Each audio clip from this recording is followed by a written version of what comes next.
Smoke billows over the rural settlement of Kazinka, the aftermath of clashes inside Russia between local security forces and an as of yet unidentified group.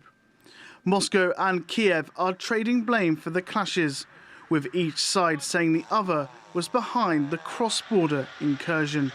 Meanwhile, Belgorod's governor says a counter-terrorism operation is underway. The current situation is that 8 people were injured. According to information from the Ministry of Health and the Ministry of Defense, there were no civilian casualties.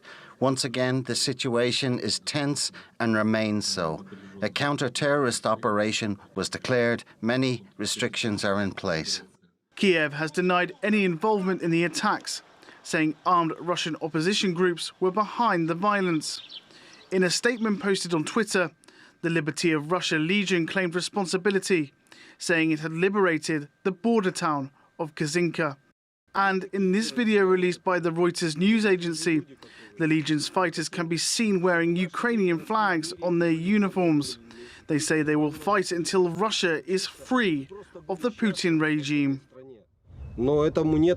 We want our children to grow up in peace and be free people so that they can travel, study and just be happy in a free country. But this has no place in Putin's Russia, rotten from corruption, lies, censorship, restrictions on freedoms and repressions. In a dictatorial country where children are separated from their parents for calling for peace and teenagers are given life sentences. It's time to put an end to the Kremlin's dictatorship. Officials say Russian President Vladimir Putin has been informed about the attacks in Belgorod and that Russian forces are reportedly working to eliminate armed groups from the region. The Kremlin says the attacks in Belgorod are just a distraction from the situation in Bakhmut, which Moscow claims to have fully captured after 9 months of intense fighting. But it's something that Kiev continues to deny.